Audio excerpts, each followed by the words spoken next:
जय Shri Krishna everyone, welcome back to my channel. आज इस वीडियो में हम अनंत चतुर्दशी के उद्यापन विधि के बारे में जानेंगे। व्रत कैसे किया जाता है, कितने साल के बाद उद्यापन किया जाता है, सभी जानकारी इसी वीडियो में मिलने वाली है, इसलिए वीडियो को एंड तक जरूर देखें। और वीडियो अच्छा लगे और हेल्पफुल हो तो वीडियो को लाइक करें और चैनल को सब्सक्राइब करें। अनंत चतुर्दशी का व्रत महिलाएं और पुरुष दोनों करते हैं और उद्यापन करते हैं।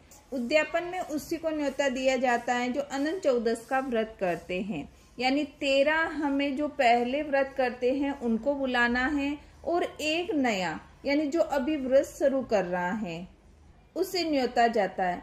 इससे क्या होता है कि सत्यनारायण भगवान का ये व्रत आगे से आगे चलता रहता है।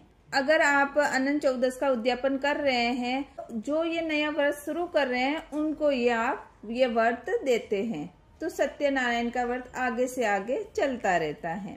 अगर अनंत चतुर्दशी व्रत करने वाले नहीं मिल रहे हैं तो आप किसी को भी ये खाना खिला सकते हैं और दान दक्षिणा दे सकते हैं।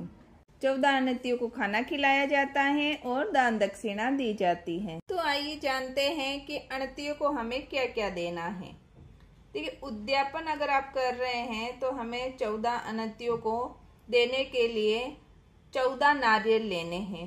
तो इस तरह हम 14 नारियल ले लेंगे। आप चाहें तो वो गोले आते हैं नारियल के, वो भी ले सकते हैं। साथ ही हम 14 स्टील के लोटे ले लेंगे और इसके साथ हमें 14 टावल लेने हैं और हमें 14 अनंत के धागे लेने हैं। उसमें 14 गठान लगी होती हैं। तो आप चाहें तो ये धागा घर पर बना सकते हैं, नहीं तो मार्केट से भी आप ला सकते हैं। घर पर भी बहुत ही आसानी से बन जाता है। लोटे आप छोटे बड़े अपने सामर्थ्य के हिसाब से ले सकते हैं और दक्षिणा रखेंगे। अगर आप देना चाहें तो आप ड्रेस भी दे सकते हैं। आप चाहे तो अनतिया चांदी के भी ले सकते हैं, नहीं तो परंपरा के हिसाब से तो धागे के ही अनतिया दिए जाते हैं। नहीं तो आजकल 14 चांदी के अनंत बनाकर दिए जाते हैं और कुछ तो चांदी के कड़े बनाकर भी देते हैं। तो जैसा सामर्थ्य हो, जैसी सहूलियत हो, उसी तरह आप दे सकते हैं। उसी के साथ हमें ब्राह्मण और ब्राह्मणी को खाना खिलाना है, एक जोड़े को। तो ब्राह्मणी के लिए हमें एक ड्रेस लेनी है, साड़ी, पेटीकोट, ब्लाउज और 16 श्रृंगार, और ब्राह्मण को ड्रेस देनी है और ऊपर दक्षिणा रखेंगे। और ब्राह्मण और ब्राह्मणी के लिए हमें चप्पल, जूते लेने हैं। आप चाहें तो छाता भी दे सकते हैं। देखिए, दान को जितना बढ़ाना चाहते हैं उतना आप बढ़ा सकते हैं, नहीं तो इतनी सी ही सामग्री हमें लेनी होती है।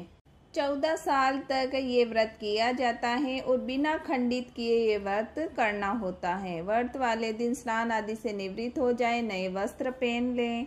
पूजा के लिए ब्राह्मण को बुलाया जाता है, सत्यनारायण की पूजा की जाती है, हवन किया जाता है, जोड़े में हवन में बैठते हैं और कथा सुनते हैं। उसके बाद जिसको न्योता दिया है उनको खाना खिलाकर सारी चीजों का दान दिया जाता है और ब्राह्मण ब्राह्मणी को भी खाना खिलाकर ड्रेस और चप्पल, 16 श्रृंगार की सामग्री और दक्षिणा दी जाती है।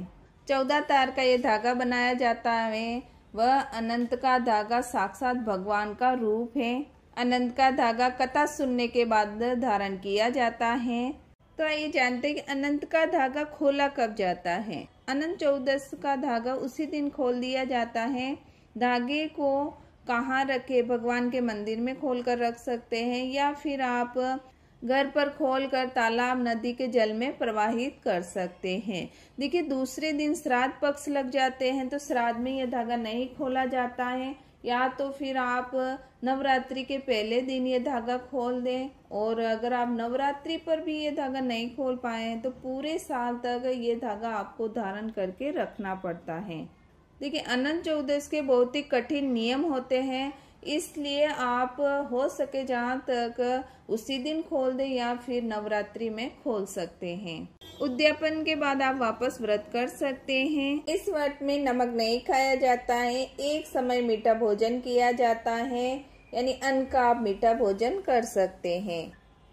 तो फ्रेंड्स, इस तरह अनंत चौदस का उद्यापन किया जाता है। आई होप मेरी दी गई ये जानकारी आपके लिए यूजफुल हो। वीडियो अगर थोड़ा भी यूजफुल लगे तो वीडियो को लाइक करें और चैनल को सब्सक्राइब करें। मिलते हैं अनंत चौदस की पूजा विधि के साथ। जय श्री कृष्णा।